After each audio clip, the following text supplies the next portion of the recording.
Dave Miller would never have done it had he been in his right mind.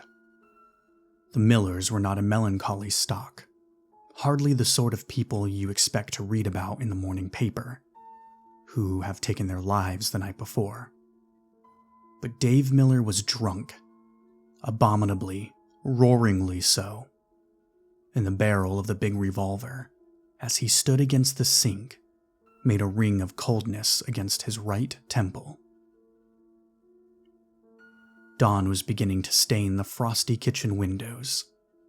In the faint light, the letter lay a gray square against the drain-board tiles. With a melodramatic gesture of the very drunk, Miller had scrawled across the envelope, "This is why I did it." He had found Helen's letter in the envelopes when he staggered into their bedroom 15 minutes ago, at 5:15. As had frequently happened during the past year, he'd come home from the store a little late, about 12 hours late, in fact. And this time, Helen had done what she had long threatened to do. She had left him. The letter was brief, containing a world of heartbreak and broken hopes. "I don't mind having to scrimp, Dave. No woman minds that if she feels she's really helping her husband over a rough spot. When business went bad a year ago, I told you I was ready to help in any way I could. But you haven't let me.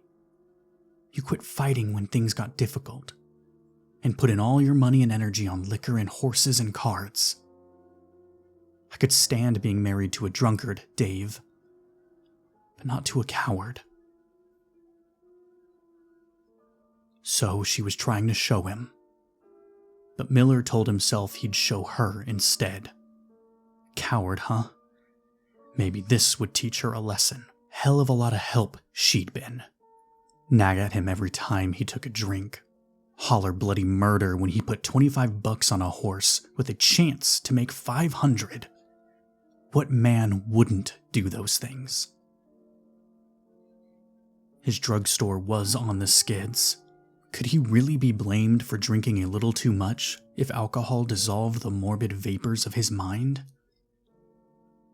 Miller stiffened angrily and tightened his finger on the trigger. But he had one moment of frank insight just before the hammer dropped and brought the world tumbling about his ears. It brought with it a realization that the whole thing was his fault. Helen was right. He was a coward. There was a poignant ache in his heart. She'd been as loyal as they came, and he knew that. He could have spent his nights thinking up new business tricks instead of swilling whiskey. Could have gone out of his way to be pleasant to customers, not snap at them when he had a terrific hangover. And even Miller knew nobody ever made any money on the horses, at least, not when he needed it. But horses and whiskey and business had become tragically confused in his mind. So here he was, full of liquor and madness, with a gun to his head. Then again, anger swept his mind clean of reason, and he threw his chin up and gripped the gun tight. "Run out on me, will she?" he muttered thickly. "Well, this'll show her." And the next moment the hammer fell, and Dave Miller had shown her.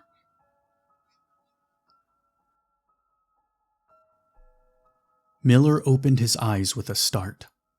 As plain as black on white, he'd heard a bell ring. The most familiar sound in the world, too. It was the unmistakable tinkle of his cash register. Now how in the hell? The thought began in his mind, and then he saw where he was. The cash register was right in front of him. It was open, and on the marble slab lay a customer's 5-spot. Miller's glance strayed up and around him. He was behind the drug counter, all right.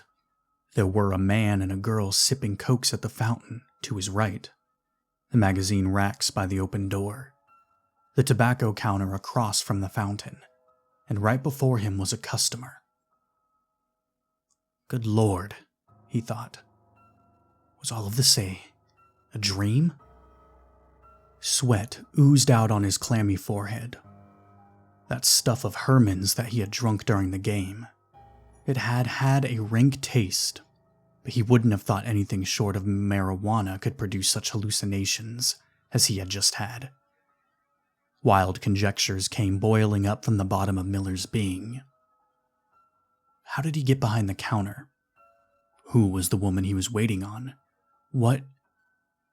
The woman's curious stare was what jarred him completely into the present. Get rid of her, was his one thought, and sit down behind the scenes and try to figure it all out. His hand poised over the cash drawer. Then he remembered he didn't know how much he was to take out of the 5. Avoiding the woman's glance, he muttered, Let's see now, that was... how much did I say? The woman made no answer. Miller cleared his throat and uncertainly said, I beg your pardon, ma'am. Did I say 75 cents? It was just a feeler, but the woman didn't even answer to that. And it was right then that Dave Miller noticed the deep silence that brooded in the store. Slowly, his head came up, and he looked straight into the woman's eyes. She returned him a cool, half-smiling glance, but her eyes neither blinked nor moved. Her features were frozen. Lips parted, teeth showing a little. The tip of her tongue was between her even white teeth, as though she had started to say, this, and stopped with the syllable unspoken. Muscles began to rise behind Miller's ears. He could feel his hair stiffen, like filings drawn to a magnet. His glance struggled to the soda fountain. What he saw there shook him to the core of his being. The girl who was drinking a Coke had the glass to her lips, but apparently she wasn't sipping the liquid. Her boyfriend's glass was on the counter. He had drawn on a cigarette and exhaled the gray smoke. That smoke hung in the air like a large, elongated balloon, with the small end disappearing between his lips. While Miller stared, the smoke did not stir in the slightest. There was something unholy, something supernatural about this scene. With apprehension rippling down his spine, Dave Miller reached across the cash register and touched the woman on the cheek. The flesh was warm, but as hard as flint. Tentatively, the young druggist pushed harder. Finally, shoved with all his might. For all the result, the woman might have been a 2-ton bronze statue. She neither budged nor changed expression. Panic seized Miller. His voice hit a high hysterical tenor as he called to his soda jerker. Pete! Pete! He shouted. What in God's name is wrong here? The blonde youngster with a towel wadded in a glass did not stir. Miller rushed from the back of the store, seized the boy by the shoulders, tried to shake him. But Pete was rooted to the spot. Miller knew, now, that what was wrong was something greater than a hallucination or a hangover. He was in some kind of trap. His first thought was to rush home and see if Helen was there. There was a great sense of relief when he thought of her. Helen, with her grave, blue eyes and understanding manner, would listen to him and know what was the matter. He left the haunted drugstore at a run, darted around the corner and up the street to his car. But, though he had not locked the car, the door resisted his twisting grasp. Shaking, pounding, and swearing, Miller wrestled with each of the doors. Abruptly, he stiffened as a horrible thought leaped into his being. His gaze left the car and wandered up the street, past the intersection, past the one beyond that, on up the thoroughfare until the gray haze of the city dimmed everything. And as far as Dave Miller could see, there was no trace of motion. Cars were poised in the street, some passing other machines, some turning corners. A streetcar stood at a safety zone. A man who had leaped from the bottom step hung in space, a foot above the pavement. Pedestrians paused with 1 foot up. A bird hovered above a telephone pole, its wings glued to the blue vault of the sky. With a choked sound, Miller began to run. He did not slacken his pace for 15 minutes, until around him were the familiar, reassuring trees and shrub-bordered houses of his own street. But yet how strange to him. The season was autumn, and the air filled with brown and golden leaves that tossed on a frozen wind. Miller ran by 2 boys lying on a lawn, petrified into a modern counterpart of the sculptors, the wrestlers. The sweetish tang of burning leaves brought a trill of terror to him, for, looking down an alley from whence the smoke drifted, he saw a man tending a fire whose leaping flames were red tongues that did not move. Sobbing with relief, the young druggist darted up his own walk. He tried the front door, found it locked, and jammed a thumb up against the doorbell. But of course, the little metal button was so immovable, it could have been a mountain. So in the end, after convincing himself that the key could not be inserted into the lock, he sprang toward the back.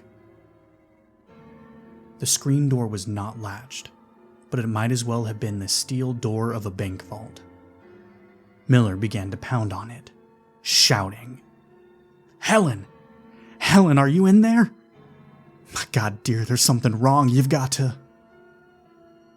The silence that flowed in again when his voice choked off was the dead stillness of the tomb. He could hear his voice rustling through the empty rooms, and at last it came back to him like a taunt.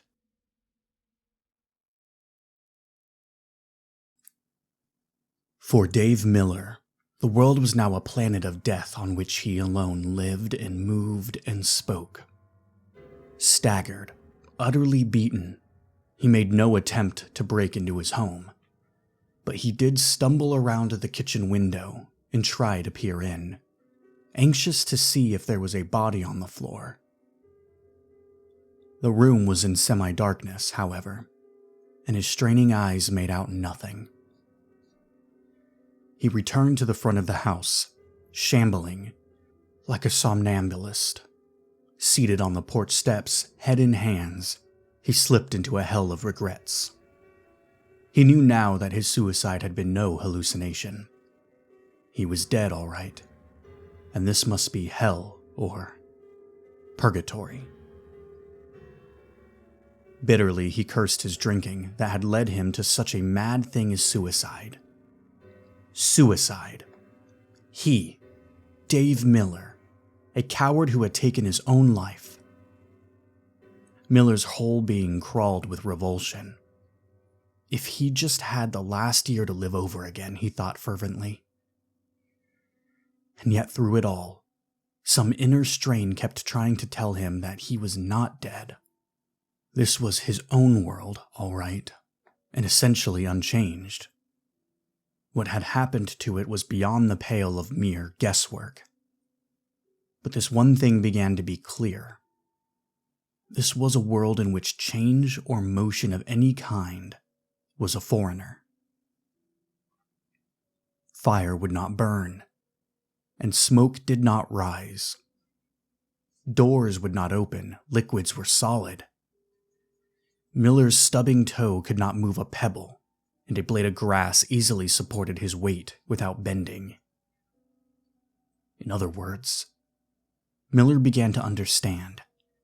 Change had been stopped as surely as if a master hand had put a finger on the world's balance wheel.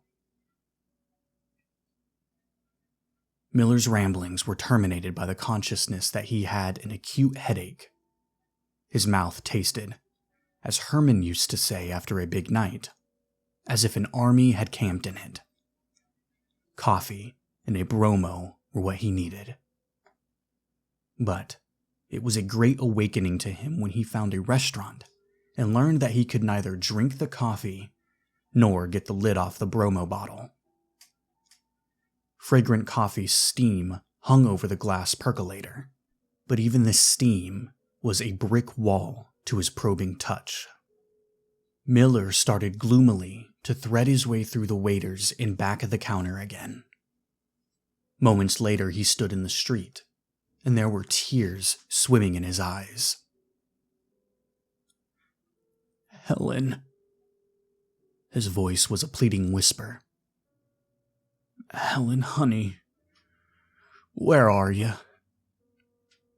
There was no answer, but the pitiful palpitation of utter silence.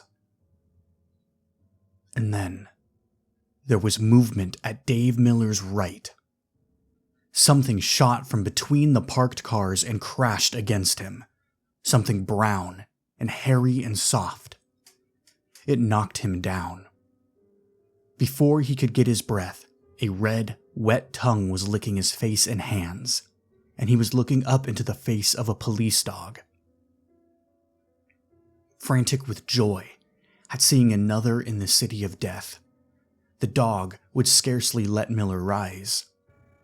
It stood up to plant big paws on his shoulders and try to lick his face. Miller laughed out loud, a laugh with a throaty catch in it. "Where'd you come from, boy?" he asked. "Won't they talk to you either? What's your name, boy?" There was a heavy, brass-studded collar about the animal's neck, and Dave Miller read on it its little nameplate. Major. "Well, Major, at least we've got company now," was Miller's sigh of relief. For a long time, he was too busy with the dog to bother about the sobbing noises. Apparently, the dog failed to hear them, for he gave no sign. Miller scratched him behind the ear. "Well, what shall we do now, Major? Walk? Maybe your nose can smell out another friend for us." They had gone hardly 2 blocks when it came to him that there were more useful ways of spending their time. The library. Half convinced that the whole trouble stemmed from his suicide shot in the head, which was conspicuously absent now, he decided that a perusal of the surgery books in the public library might yield something he could use. That way they bent their steps, and were soon mounting the broad cement stairs of the building. As they went beneath the brass turnstile, the librarian caught Miller's attention with a smiling glance. He smiled back.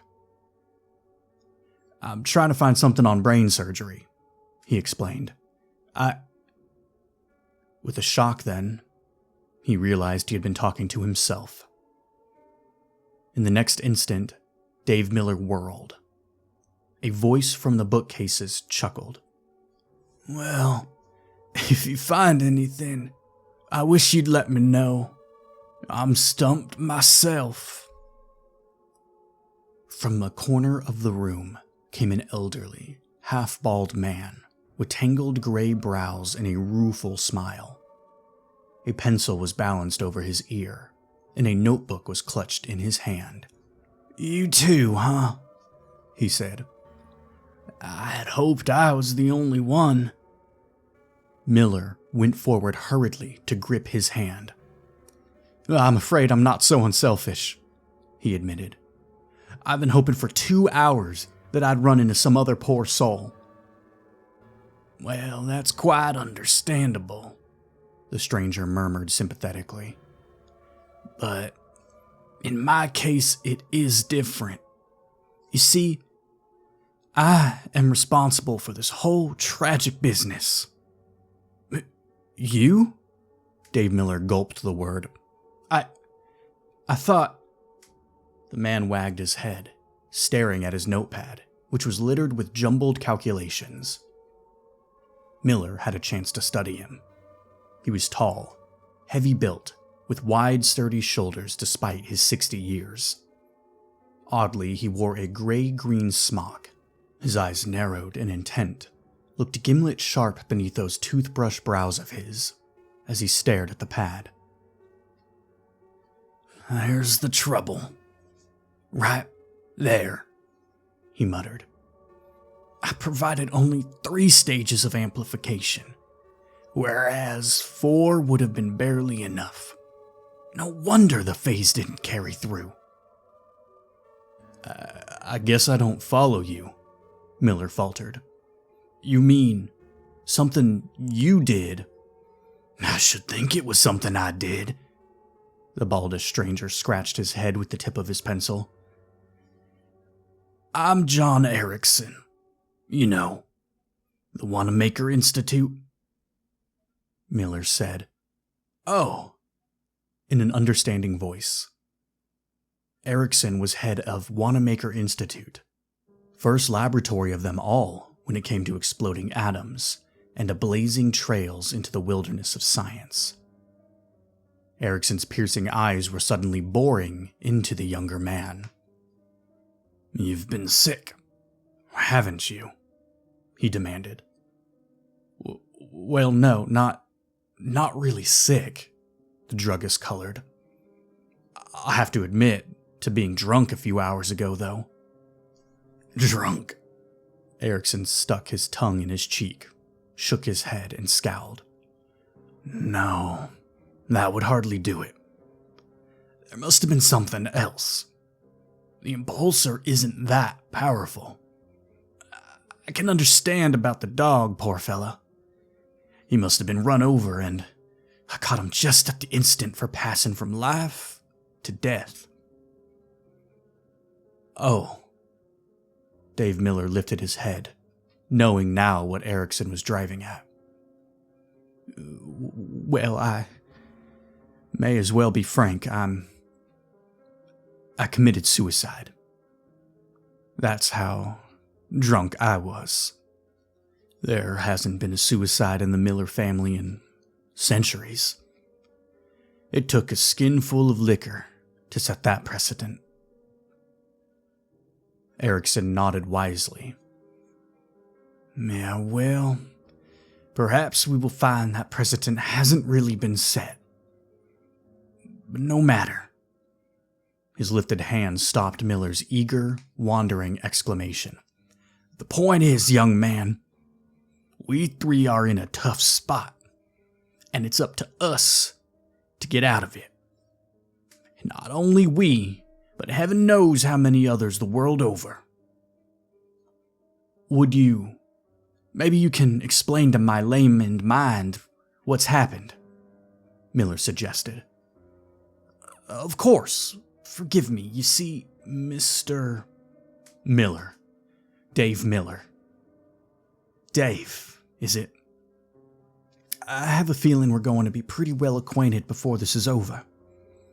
You see, Dave, I'm a nut on a so-called time theories.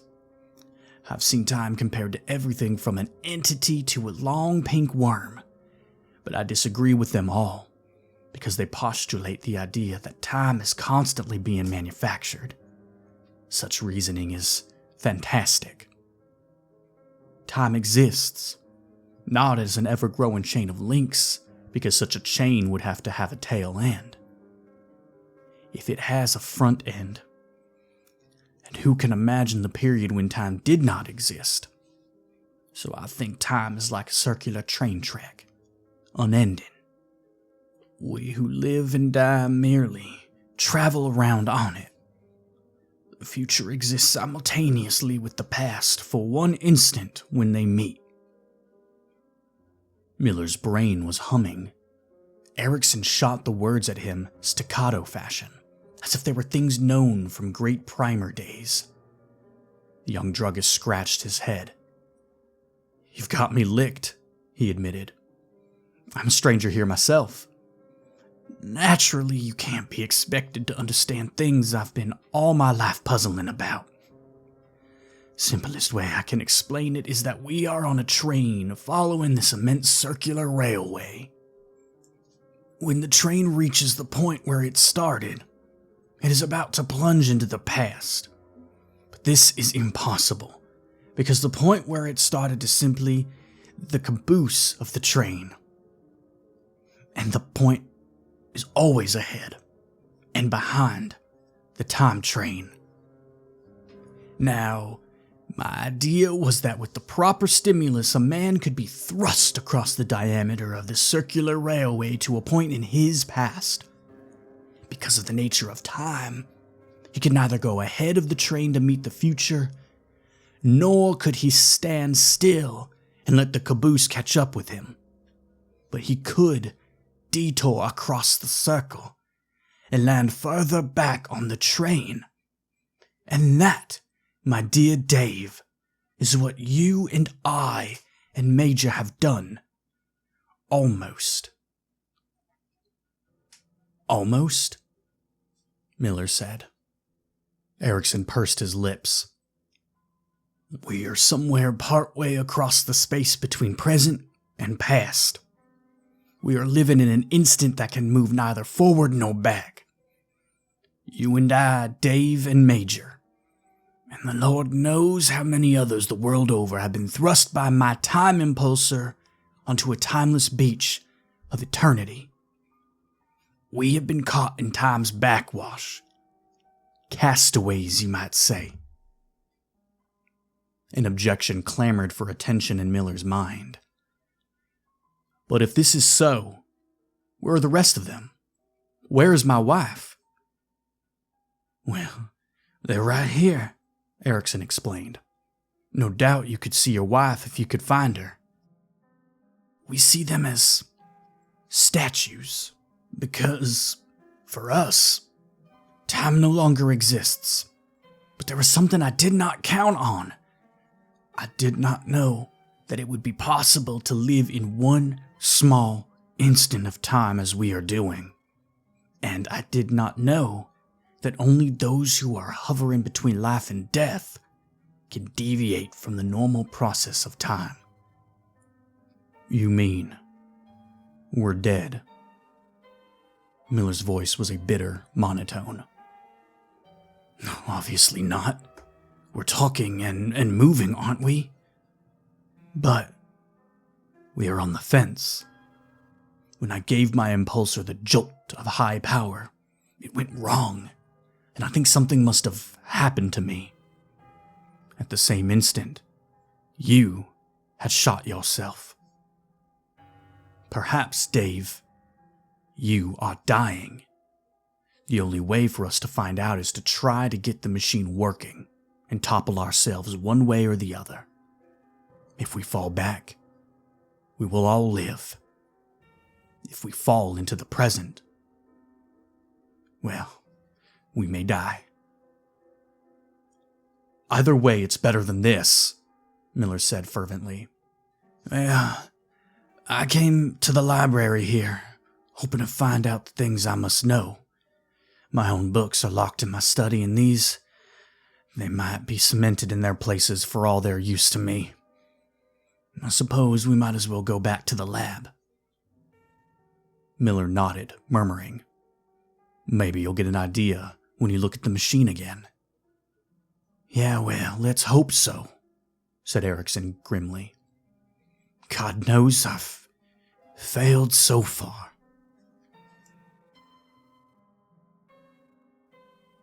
It was a solid hour's walk out to West Wilshire, where the laboratory was.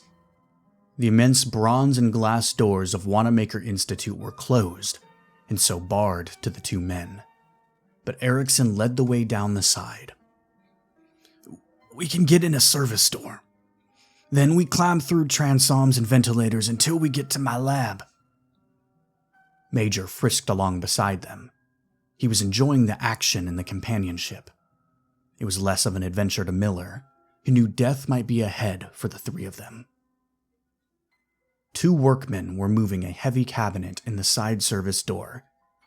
To get in, they climbed up the back of the rear workman, walked across the cabinet, and scaled down the front of the leading man.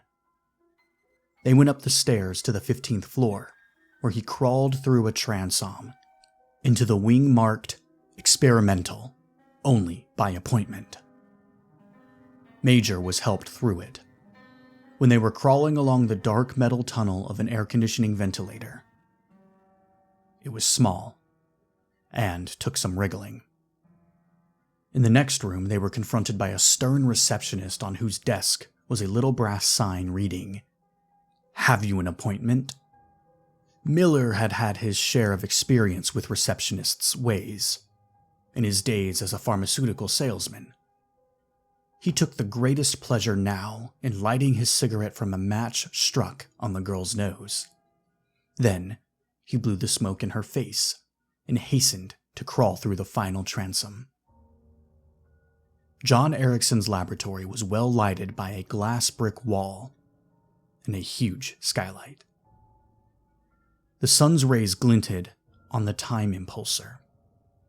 The scientist explained the impulsor in concise terms. When he had finished, Dave Miller knew just as little as before, and the outfit still resembled 3 transformers in a line, of the type seen on power poles, connected to a great bronze globe hanging from the ceiling. "There's the monster that put us in this plight," Erickson grunted. "Too strong to be legal, too weak to do the job right. Take a good look." With his hands jammed in his pockets, he frowned at the complex machinery. Miller stared a few moments, then transferred his interests to other things in the room. He was immediately struck by the resemblance of a transformer in a far corner to the ones linked up to the impulsor.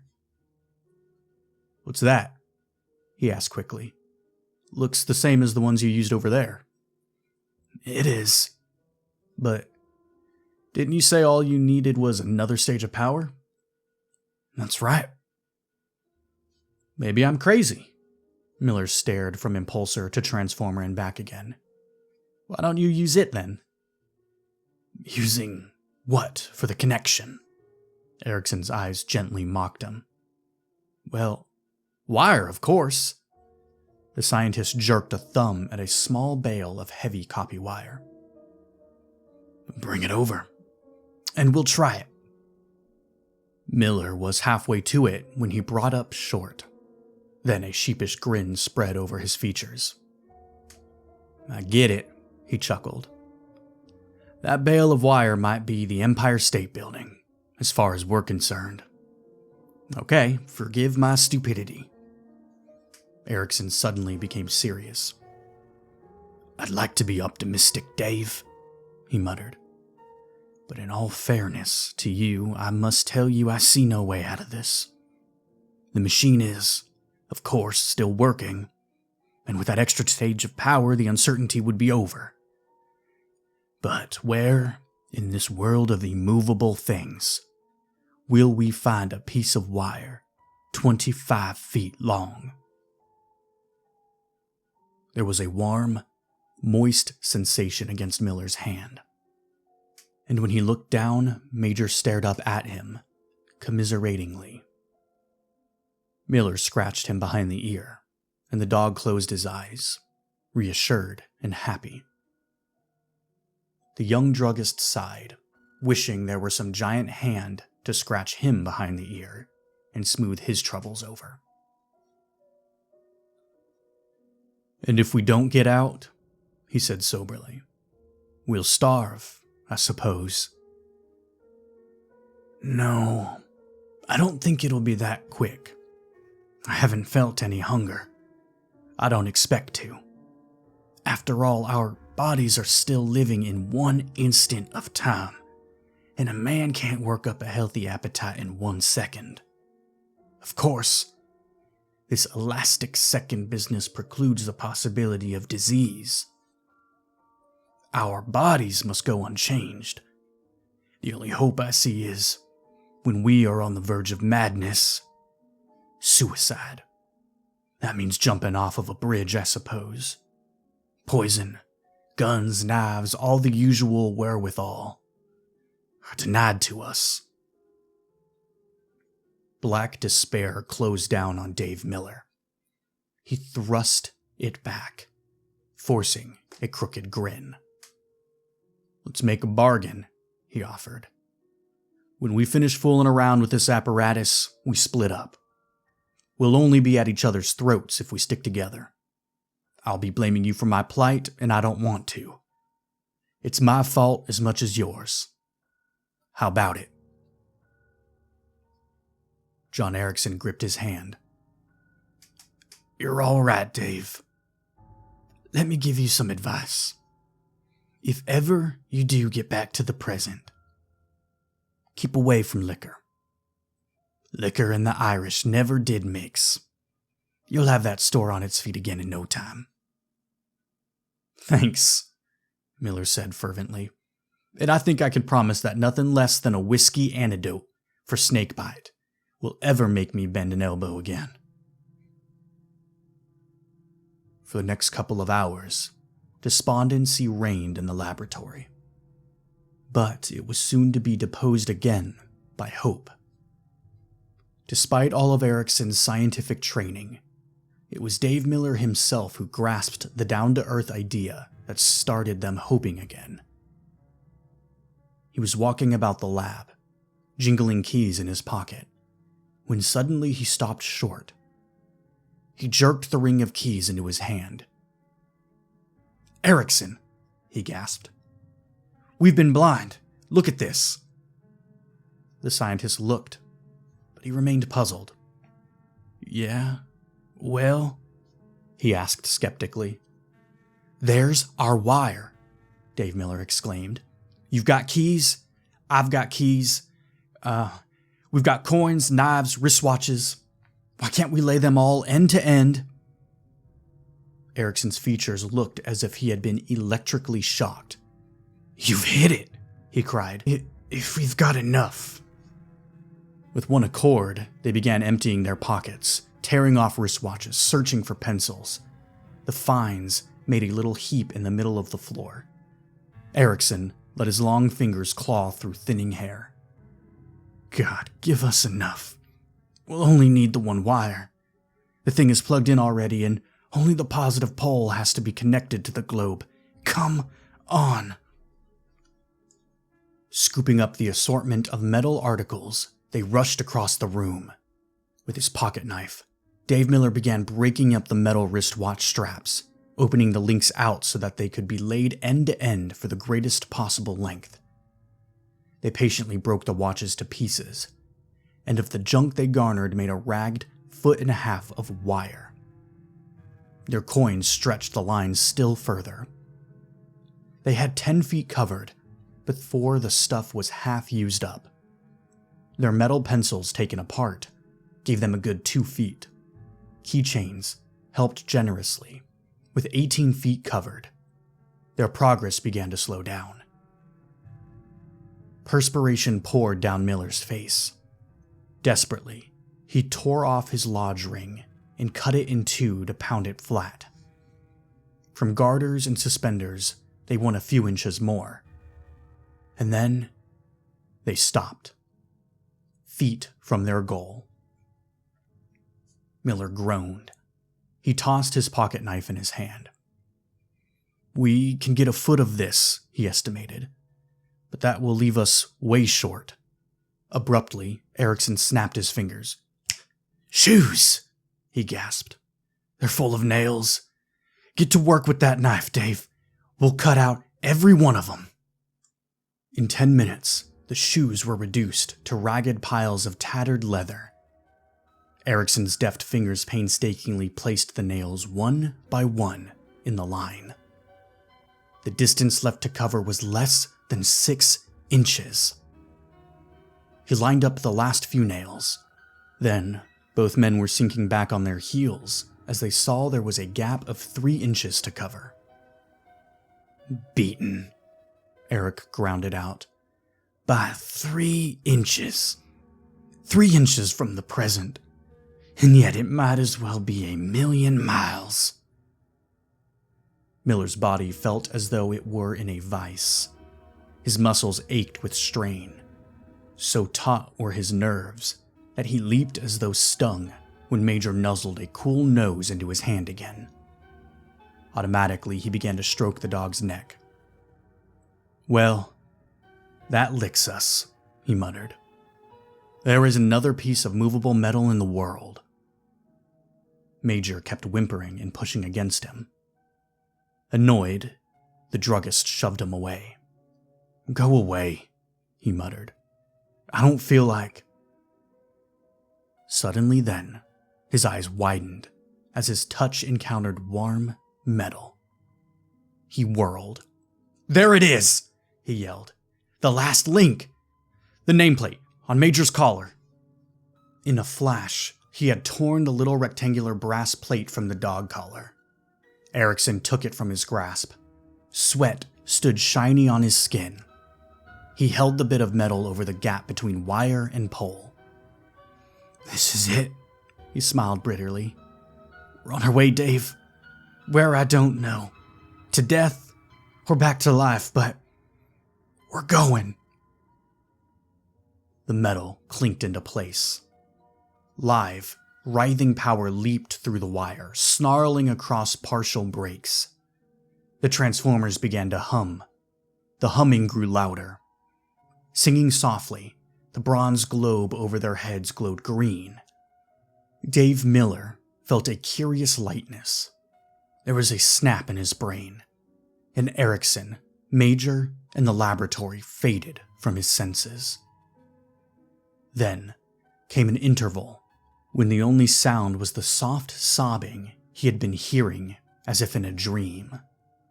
That, and blackness that enfolded him like soft velvet. Then, Miller was opening his eyes to see the familiar walls of his own kitchen around him. Someone cried out, "Dave! Oh, Dave, dear!" It was Helen's voice, and it was Helen who cradled his head in her lap and bent her face close to his. "Oh, thank God that you're alive!" "Helen," Miller murmured. What are you doing here?" "I couldn't go through with it. I just couldn't leave you. I came back and I heard the shot and I ran in. The doctor should be here. I called him 5 minutes ago." 5 minutes? How long has it been since I shot myself?" "Oh, just 6 or 7 minutes. I called the doctor right away." Miller took a deep breath. Then it must have been a dream. All that to happen in a few minutes. It wasn't possible. How could have I botched the job?" he muttered. "I wasn't drunk enough to miss myself completely." Helen looked at the huge revolver lying in the sink. "Oh, that old .45 of Grandfather's. It hasn't been loaded since the Civil War. I guess the powder got damp or something. It just sort of sputtered instead of exploding properly. Dave, promise me something. You won't ever do anything like this again. If I promise not to nag you." Dave Miller closed his eyes. "There won't be any need to nag, Helen. Some people take a lot of teaching, but I've had my lesson. I've got ideas about the store which I'd been too lazy to try out. You know, I feel more like fighting right now than I have for years. We'll lick 'em, won't we, honey?" Helen buried her face in the hollow of his shoulder and cried softly. Her words were too muffled to be intelligible, but Dave Miller understood what she meant. He had thought the whole thing a dream. John Emerson, the time impulsor, and Major. But that night he read an item in the Evening Courier that was to keep him thinking for many days. Police investigation. Death of scientist here in laboratory. John M. Emerson director of the Wanamaker Institute, died at his work last night. Erickson was a beloved and valuable figure in the world of science, famous for his recently publicized time-lapse theory. Two strange circumstances surrounded his death. One was the presence of a German Shepherd dog in the laboratory, its head crushed as if with a sledgehammer. The other was a chain of small metal objects stretching from one corner of the room to the other, as if intended to take the place of a wire in a circuit. Police, however, discount this idea, as there was a roll of wire only feet from the body.